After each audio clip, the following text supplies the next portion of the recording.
السلام عليكم ورحمة الله وبركاته. ازيكم يا دكاترة؟ عاملين ايه؟ ان شاء الله تكونوا بخير. ان شاء الله في الفيديو ده هنتكلم عن موضوع مهم جدا جدا جدا، وبداية سلسلة جديدة مهمة جدا جدا جدا، وهي قراءة الروشتات. وازاي تكون عن طريق قراءة الروشتات ملم بقاعدة بيانات كويسة من الأدوية، والعكس عن طريق الأدوية تكون ملم بقاعدة بيانات كويسة تعرف تطلع بيها أي روشتة إن شاء الله. في الأول قبل ما نبدأ تأكد إنك مشترك في القناة عشان يوصلك المحتوى اللي بننزله أول ما ينزل على طول. الأول، قراءة الروشتات مش مهارة، دي مش حاجة بتكون مزروعة في الإنسان إن هو بيعرف يقرأ روشتة. أنت عشان تعرف تقرأ الروشتة لازم تكون عارف اللي مكتوب فيه، يكون عندك قاعدة بيانات كبيرة جدا بالأدوية، أو مركز بأدق التفاصيل اللي مكتوبة في الروشتة عشان تعرف تطلع وتتعامل مع الروشتة وتطلع الأدوية اللي مكتوبة فيه. طب ازاي يكون عندي قاعدة بيانات كتيرة جدا عن الأدوية اللي مكتوبة في الروشتة؟ عن طريق حاجتين. أول حاجة إنك تدخل أدوية كتير عن طريق الطلبيات، عن طريق إن أنت مثلا تسمع فيديو تعرف معلومة تروح تبص على الأدوية اللي أنت شفتها دي وتعرفها، يكون عندك قاعدة بيانات من الأدوية اللي بتدخلها دي. تاني حاجة عن طريق الأدوية اللي بتطلعها، عن طريق الروشتات، عن طريق الأو سي، عن طريق عميل بيسألك على دواء فتدخل تطلعه له تكون عارف الدواء ده.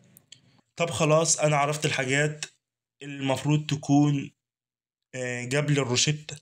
قبل ما امسك الروشتة دلوقتي انا مسكت الروشتة، اركز على ايه؟ لازم تركز على 3 اشياء مهمة جدا في الروشتة. اول حاجة تخصص الدكتور، ان عن طريق تخصص الدكتور هيتفتح لك ابواب كتيرة جدا، وتعرف وتجرب لك الادوية، الدواء اللي مكتوب في الروشتة. تاني حاجة نوع وسن المريض، عن طريق نوع وسن المريض برضو هيجرب لك الدواء اللي مكتوب في الروشتة، وهيقلل الاحتمالات والشك اللي انت بتكون فيه وانت واقف قدام الروشتة. تالت حاجة الاختصارات اللي بتكون مكتوبة بجانب الدواء. الاختصارات اللي بتكون مكتوبة بجانب الدواء دي مهمة جدا برضو، بتجرب لك وبتعرفك احتمالية برضو الدواء ده يكون ايه. فالاختصارات اللي بتكون مكتوبة بجانب الدواء دي انا جمعتها لك هنا، اقولها لك على السريع. وهي مثلا تاب بيكون مكتوب في ريح مثلا دواء تاب اللي هي دي تابلت، كاب اللي هي الكبسولات، سيرب اللي هو دواء الشراب، سسبنشن SUSB سسبنشن، السيرب اللي هو الشراب العادي، انما السسبنشن اللي هو زي المضاد الحيوي اللي بيكون البودرة ومعاها المية، امبول اللي هو الامبولات، الفايل اللي هي الفايل، الامبولات اللي هو الامبول اللي بينكسر، انما الفايل اللي هي زي المضادات الحيوي برضه المية والمية. اوينت اللي هي الاوينتمنت المرهم، جل اللي هي الجل، كريم اللي هو الكريم، دي بي اللي هو دروبس، ان دي بي اللي هو نازل دروبز نقط للانف، اي دي بي نقط للعين، اير دروب، اورال دروب نقط للاذن ونقط للفم، اس سي سب كونتينيوس اللي هو بيكون تحت الجلد، اي في انترافينوس، اي ام انترا ماسكولار اللي هو ايه؟ الحجم في العضله. تمام تمام، انا كده عرفت اركز عليه في الروشتة اول ما امسك الروشتة. يبقى تركز على تخصص الدكتور، نوع وسن المريض، دي برضو هتعرف منها تفاصيل كتير عن الدواء اللي مكتوب لو انت ما كنتش عارفه، والاختصارات اللي بتكون بجانب الدواء، والتركيز برضو. انت التركيز برضو بيسهل لك كتير جدا جدا، بيكون في تركيزات ملفتة للانتباه كده، اول ما بتشوفها عادي تعرف على طول الدواء ده ايه. يعني مثلا تركيز مثلا زي 6 وربع مثلا، ده لو انت شفته مثلا 6 وربع، لو انت عارف 6 وربع ده تركيز ايه هتروح له على طول من غير ما تقرأ الدواء. انما لو مش عارف هتنتقل على خيار تاني غير التركيز. مثلا 6 وربع ده مثلا مش موجود في الصيدلية غير في الكارفيد اللي هو مادته الفعالة كارفيدالول. تمام، ده تبع الضغط. الحاجات دي بتسهل عليك اكتر واكتر. تمام تمام. الدواء قبل الاكل ولا بعد الاكل؟ دي برضو بتسهل عليك، ان قبل الاكل مش زي بعد الاكل. مثلا قبل الاكل ادويه البطنه مثلا بتكون قبل الاكل. الحاجات دي بتسهل برضو. طب ندخل مثلا على روشتات نتدرب عليها كده. اول روشتة مثلا معانا دي، مثلا هعتبرك انك ما تعرفش اي حاجة عن الدواء اللي مكتوب في الروشتة دي.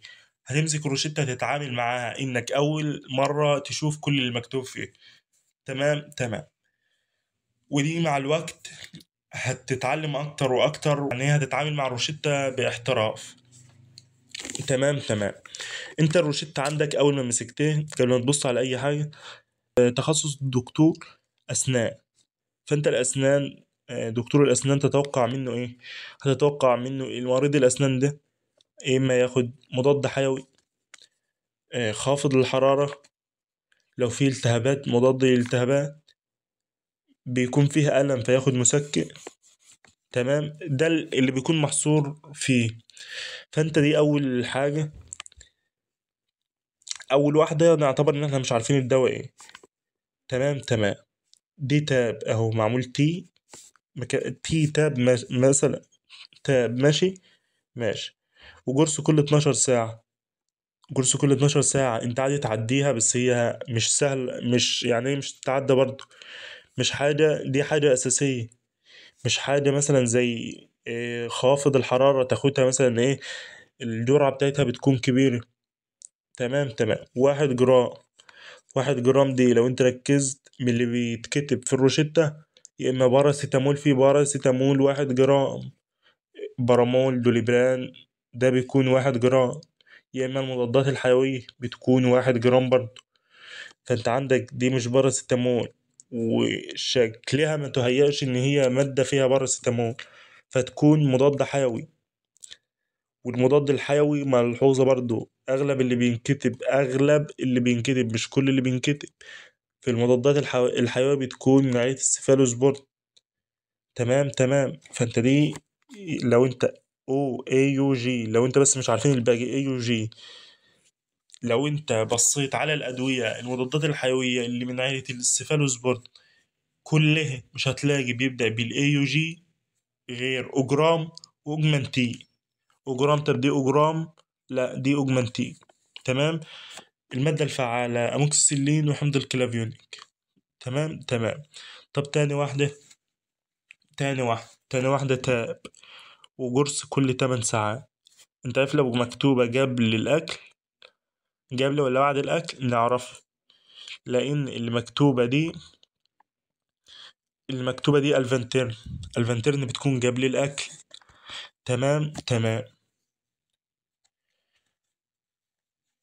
فأنت لو بصيت ايه هتلاقيها ال بي اتش 1000. فأنت ايه الفانترن على طول. طب اللي تحت مكتوب أمبول، اي ام بي أمبول، وعضل كل 24 ساعة، يبقى الحقنتين دول بيتقلبوا على بعض. أول واحدة ديكساميثازون، اللي تحتها فولتارين. تمام تمام. فولتارين طبعا مسكن وخافض للحرارة، ديكلوفينات صوديوم. اللي تحتيه تاب برضه، و50 ملي جرام. 50 ملي جرام. وكاتا، لو انت بصيت كاتا ايه اللي بيبدأ بكاتا مثلا وعادي يكون أقراص. مم. او اللي بيبدأ بكاتا على طول، كاتا بس اعتبرك ما انت شايف تقرأ التاب دي. كاتا، كاتا، كاتافاست، كاتافلا، كاتافلاي. تمام. طب هي تابلت، يبقى تشيل الكاتافلا، ما هي وهتشيل الكتافست، لأن الكتافست ساشت أكياس، فدي كتافلا. ديكلوفينات بوتاسيوم، مسكنة برضو وخافضة للحرارة. تمام تمام. يبقى ناخد الروشتة كده ايه على السريع. أول واحدة أوجمانتين 1 جرام تابلت، قرص كل 12 ساعة. تاني واحدة ألفانترن تابلت، قرص كل 8 ساعات. اللي تحت ديكساميثازون وفولتارين الاتنين في حقنة 5 سنتي، عضل كل 24 ساعة. تحت كتافلام 50 مللي جرام تابلت. طب تمام، ندخل على تاني روشتة. تاني روشتة برضو أمراض البطن، جهاز هضمي، ضغط وسكر. تمام تمام.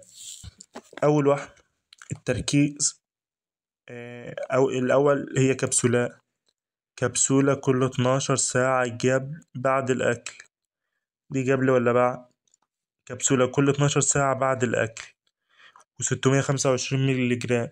625 مللي جرام برضو من التركيزات الملفتة، مش موجودة غير في المضاد الحيوي، وأدوية السكر برضو فيها 625 مللي جرام. طب دي هي واضحة، هي دي واضحة جدا. ايه اللي بيبدأ ايه اللي مضاد بيبدأ ب اتش اي؟ هاي بايوتيك. برضه هاي بايوتيك لو احنا بصينا رجعنا للروشتة الأولانية بديلة الأوجمانتين. تمام تمام. اللي تحته كانت في الروشتة اللي فاتت برضه. تمام. دي تاب برضه 25 مللي جرام، بس اللي فاتت كانت 50. أيوة كتافلام ديكلوفينات بوتاسيوم، قرص كل 12 ساعة. طب تحته سابوزاتري، مكتوب تحت الدواء سابوزاتري، يبقى دي لبوس كل 8 ساعات. برضو دي سهلة. ايه هتكون أكيد خافض الحرارة، لأن مكتوب مسكن ومكتوب مضاد حيوي، فدي خافض الحرارة. لبوسة كل 8 ساعات أبيمون. اللي تحتها اللي تحتها معمول سيرة. سهلة اللي تحتها، سهلة لو انت ركزت عادي، لو انت مش عارفها وركزت شلت احتمالات كتير هتدخل بالروشتة على الدواء نفسه هتطلعه. تمام تمام. بتبدأ بالار اتش، والروشتة غالبا مكتوب فيها لوسي، وجا دي ايه؟ رضع، مش اطفال كمان، ورضع يعني هي حاجة صغيرة ودي شراب. فانت دي اكيد خافضة للحرارة، مسكنة للالتهابات لو فيه برد، لو فيه الحاجات ايه بتاعت الاطفال الصغيرة دي، الامراض الشائعة. تمام. ار اتش وشراب. فانت دي ايه؟ رينو رينومول اس، بتحتوي على الباراسيتامول والكلوروفينرامين والسيدوفيدرين، اللي هي مسكنة للألم ومضادة للهستامين ومزيلة للاحتقان. تمام تمام. جا الروشتة على السريع: هاي بايوتيك، كتافلام، أبيمول، رينومول اس. تمام تمام. ندخل على الروشتة اللي بعدها، برضو أمراض البطنة والقلب. أول حاجة قرص قبل الفطار، يبقى دي ايه؟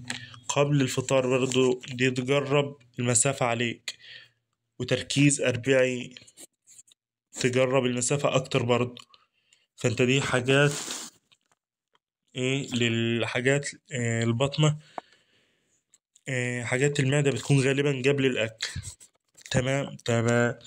ودي تركيز 40، وبتبدأ بحرف الزد. زو. لو انت يعني انت لو كتبت على اي تطبيق من التطبيقات المشهورة بتاعت الصيادلة وكده، او على جوجل، لو كتبت زو وعملت تركيز 40 هيطلع لك هي زوركال 40، المادة الفعالة بنتوبرازول. طب اللي تحتها تركيز 200 وقبل الفطار برضه. تمام تمام. لو انت ركزت برضه هتطلعها، بتبدأ بحرف الجي، وعامل لك نقطة هي مركبة، جاستريج، تركيز 200. طب اللي تحتها برضه حقنتين في سرنجة 5 سنتي برضه. أول واحدة، أيوة، أول واحدة بي، بتبدأ بالبي، بي دي بريم بران. اللي تحتها فيسرال جي. دي روشتة بطنة برضه، بريم بران وفيسرال جين في روشتة واحدة، في حقنة واحدة آسف، 5 سنتي. تمام تمام. كده يكون الفيديو بتاع النهاردة انتهى. لو وصلت لهنا متنساش تحط لايك وتشترك في القناة وتفعل زر الجرس عشان يوصلك كل اللي بنزله. ولو عندك سؤال اكتبه في التعليقات وهنرد على كل أسئلتكم. والسلام عليكم ورحمة الله وبركاته.